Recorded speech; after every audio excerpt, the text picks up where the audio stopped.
नमस्कार, मैं हूं धर्मेंद्र। आप देख रहे हैं ऑनलाइन न्यूज इंडिया। एक नाटक आता था शक्तिमान, और शक्तिमान में गंगाधर ही शक्तिमान था। अब इस खबर की शुरुआत में मैंने गंगाधर शक्तिमान की जिक्र क्यों किया, यह मैं आपको आगे बताऊंगा। लेकिन खबर यह है कि श्रीलंका के अंदर मोदी जी का और अडानी जी का दोनों का जबरदस्त विरोध हुआ। ये दोनों का जबरदस्त विरोध क्यों हुआ? एक सरकार है, एक सरकार में प्रधानमंत्री हैं, और दूसरे जो है वो एक व्यापारी है, उद्योगपति है। लेकिन दोनों का एक साथ विरोध क्यों हो रहा है, इस पर जरा आप गौर कीजिएगा। मैं खबर आपको बताऊंगा और किस तरह से श्रीलंका के अंदर पिछले हफ्ते ही एक जबरदस्त जो है बवाल हुआ, और उसकी आंच जो है वो यहां तक आई, जो उसमें जो उफान था वो यहां तक पहुंचा।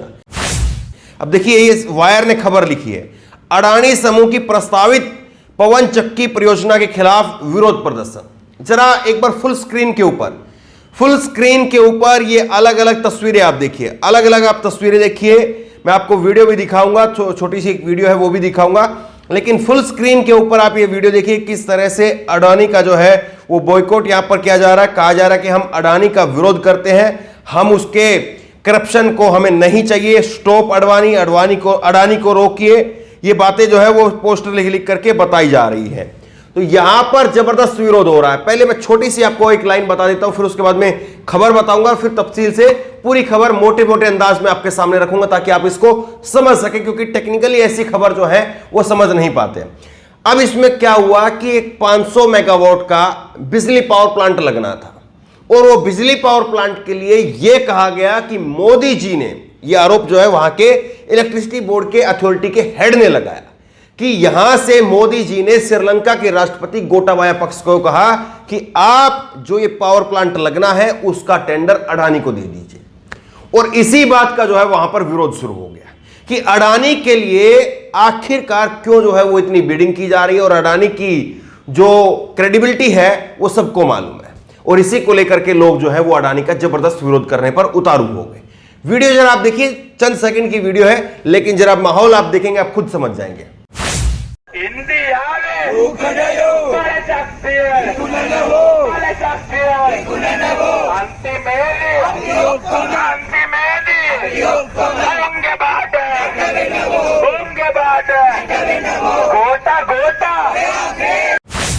गंगाधारी शक्तिमान है, ये आगे हम आपको बताएंगे। थोड़ा आप सोचते रहिए जब तक गंगाधारी शक्तिमान है ये मैं क्यों कह रहा हूं।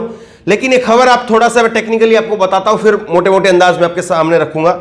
पिछले हफ्ते सीलोन इलेक्ट्रिसिटी बोर्ड के अध्यक्ष ने एक संसदीय समिति के सामने कहा था कि भारतीय प्रधानमंत्री नरेंद्र मोदी ने श्रीलंकाई राष्ट्रपति गोटाबाया राजपक्षे को मन्नार के एक पावर प्रोजेक्ट को अडानी समूह को देने को कहा था। इसके बाद में उन्होंने बयान वापस ले लिया और अपने पद से इस्तीफा दे दिया। अब लोगों ने अडानी समूह को परियोजना देने में पारदर्शिता की कमी पर सवाल उठाए। जो बात मैंने कही वो बात यहां पर लिखी हुई है कि अडानी समूह को देने के लिए वो प्रेशर बनाया गया, श्रीलंका के राष्ट्रपति पर प्रेशर बनाया गया। यह सारा खुलासा किया था वहां के इलेक्ट्रिसिटी बोर्ड के अध्यक्ष ने। लेकिन जब उसके ऊपर उल्टा प्रेशर आया तो वो अपना इस्तीफा देकर के बाहर चले गए। लेकिन अब लोगों ने कमाल संभाली, लोग सड़कों पर उतराए और लोग कह रहे हैं कि साहब ये पावर प्रोजेक्ट जो है वो अडानी को नहीं मिलना चाहिए, हम अपने देश के अंदर करप्शन को अलाउ नहीं करेंगे। एक बात को जरा आप समझिए, श्रीलंका उसके हालात ठीक नहीं है। श्रीलंका के अंदर विरोध प्रदर्शन लगातार हो रहे हैं। श्रीलंका के अंदर हाल में ही इमरजेंसी लगानी पड़ी हालात को काबू में करने के लिए। वहां की सरकार को, मंत्रियों को लोग लगातार सड़कों पर निकाल करके पीट रहे हैं। उसके बावजूद भी वहां के लोग इस खतरे को समझ रहे हैं। वहां के लोग इस बात को कह रहे हैं कि हम अपने देश में भ्रष्टाचार नहीं चाहते हैं। अडानी जो कि भारत के दुनिया के जो है वो नंबर 1 या दुनिया के जो है वो अमीरों में शामिल है, जो टॉप 10 जो जिनका नंबर 5 पर आता है उनमें शामिल है वो, और हो सकता है वो बहुत जल्द नंबर 1 भी बन जाए। ऐसे उद्योगपति को लेकर के श्रीलंका के लोग चिंतित कर रहे हैं। और यहां पर हमारे यहां पर कहा जाता है कि मोदी के साथ में लगातार जो है कई सालों से उनके 1 to 1 गहरे रिश्ते हैं, ये आरोप लगते हैं। अब देखिए, मैं कुछ एक चीजें और आपको दिखाता हूं। एनडीटीवी की रिपोर्ट के अनुसार मन्नार पावर मन्नार पवन ऊर्जा फार्म को संभालने वाली एक बड़ी इलेक्ट्रिशियन कंस्ट्रक्शन कंपनी के इंजीनियर और प्रदर्शनकारी नागरिक समूह के सदस्य नजील हमीम ने कहा कि मोदी और गोटाबाया ने एक ऐसा सौदा किया है जो अपारदर्शी और अवैध है, ताकि अडानी को प्रतिस्पर्धा बोली से न गुजरना पड़े। समझे आप इस बात को? ये श्रीलंका के अंदर जो है वो लोग आरोप लगा रहे हैं कि मोदी और अडानी की वजह से, वो प्रेशर की वजह से गोटाबाया पक्ष से वहां के जो राष्ट्रपति हैं उन्होंने जो बोली की प्रक्रिया वो सारी ऐसी बना दी है कि ताकि जो अडानी है उसको किसी प्रकार की कोई दिक्कत ही ना हो। इस बात को आप नहीं समझे होंगे अभी भी। मैं आपको एक और खबर दिखाता हूं, उसके रेफरेंस से आप इस बात को समझ जाएंगे। खबर आप देखिए, ये खबर हमने आपको पहले भी दिखाई थी और इस खबर में क्या है? इस खबर में यह है कि केंद्र सरकार ने पवन हंस जो कि हेलीकॉप्टर कंपनी है और एशिया में सबसे बड़ी कंपनी है, पूरे एशिया में, भारत में नहीं, एशिया में सबसे बड़ी कंपनी है, उस कंपनी को 211 करोड़ रुपए में बेच दिया था, बोली लगवा दी थी। लेकिन जब ये पूरी प्रक्रिया सामने आई तब इसके ऊपर जो है वो आखिरकार पवन हंस कंपनी के ऊपर जो है रोक लगानी पड़ी। केंद्र ने सरकारी हेलीकॉप्टर सेवा कंपनी पवन हंस की बिक्री रोकी, बोली जीतने वाली फर्म पर उठे थे सवाल। ये सवाल हमने भी आपको उठा करके दिखाए थे और हमने बताया था उस वक्त में भी आपको कि एक कंपनी जो मात्र 6 महीने पहले बनी है वो कंपनी बोली में आती है और वो जीत जाती है, जिसका हेलीकॉप्टर बनाने का, चलाने का दूर दूर तक कोई संबंध नहीं है। उस कंपनी के हाथ में एशिया की सबसे बड़ी कंपनी, भारत की कंपनी, सरकारी कंपनी, उसको उठा करके बेच दिया जाता है और वो भी कितने रुपए में? मात्र 211 करोड़ रुपए में। और उस कंपनी का जो नेट प्रॉफिट था वो नेट प्रॉफिट भी पिछले साल से ज्यादा था, जितने में वो कंपनी बेची गई उससे ज्यादा का उसका नेट प्रॉफिट था। आप बताइए इसको क्या कहेंगे?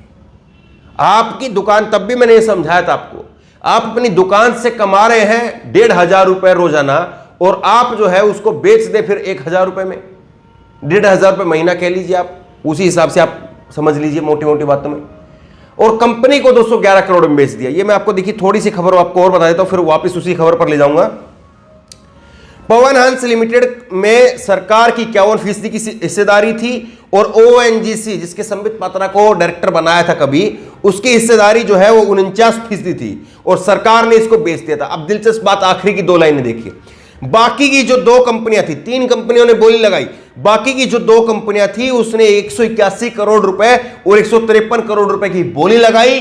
सरकार ने जो बेस रेट रखा था, बेस रेट होता है कि ये 11 रुपए किलो से जो है वो कम चावल नहीं बिकेंगे, मान करके चलिए बेस रेट तय किया जाता है। अब सरकार ने जो उसका बेस रेट तय किया था वो बेस रेट था 199 करोड़ रुपए। जो 2 कंपनियां थी, टोटल 3 कंपनियों ने बोली लगाई, जो 2 कंपनियां थी वो दोनों कंपनियां 151, 153 करोड़ और 181 करोड़ रुपए लगाती है। एक ही कंपनी थी मात्र जो 211 करोड़ रुपए लगाती है और वो जीत जाती है। और उस कंपनी के रामदेव के साथ में संबंध थे, वो कंपनी पवन हंस जो है वो रामदेव के साथ में संबंधित पाई गई थी और उसके बाद में किस तरह से चीजें उठी और आखिरकार उसको रोकना पड़ा। अब आप बताइए इसको क्या कहेंगे? अब मैं उस खबर पर दोबारा आता हूं, श्रीलंका वाली खबर पर। श्रीलंका वाली खबर में ये देखिए, वायर ने लिखा है इसमें कि भारत सरकार की तरफ से इस पर कोई प्रतिक्रिया नहीं आई। भारत का जो जवाब है उस पर कोई प्रतिक्रिया नहीं आई है। और श्रीलंका अडानी समूह ने एक बयान जारी करके कहा है कि श्रीलंका में निवेश करने का हमारा इरादा मूल्यवान पड़ोसी देशों की जरूरतों को पूरा करना है। एक जिम्मेदार कंपनी के रूप में हम इसे एक साझेदारी के आवश्यक रूप में समझते हैं, जिससे हमारे दोनों देशों के संबंध हमेशा के लिए साझा किया है। तो ये सारी बातें जो है वो अडानी समूह की तरफ से कही गई है। लेकिन जरा आप एक बात को समझिए, यहां पर लगातार विपक्षी पार्टियां, उन्होंने कहा है कि हम 2 और हमारे 2 की सरकार चल रही है, यानी गंगाधर ही शक्तिमान है। हमारे 2 अडानी और अंबानी उनके लिए कहा गया और हम 2 मोदी और अमित शाह उनके लिए कहा गया। मतलब मोदी, अमित शाह और अडानी अंबानी इन्हीं की सरकार चल रही है। इस बात को यहां के लोग कितने समझे कितने नहीं समझे, लेकिन श्रीलंका के लोग ऐसा लगता है कि शायद समझ गए कि गंगाधर ही शक्तिमान है। तो बहरहाल बड़ी खबर है, आसान भाषा में आप तक पहुंचाने की कोशिश की है। आप इस खबर को आगे तक पहुंचे ताकि लोग समझ सकें कि किस तरह से और कहां पर डंका बज रहा है। इस खबर को लेकर, इस वीडियो को लेकर आपकी जो भी राय हो नीचे कमेंट बॉक्स में अपनी राय जरूर दें और इसी तरह तमाम खबरों के लिए ऑनलाइन न्यूज़ इंडिया सब्सक्राइब करें, साथ में जो बेल आइकन है घंटी उसको जरूर दबाएं ताकि जैसे वीडियो अपलोड करें उसकी नोटिफिकेशन आपको तुरंत मिल सके। धन्यवाद। इस खबर को अभी लाइक करें, शेयर करें, अभी चैनल को सब्सक्राइब करें और घंटी जरूर दबाएं।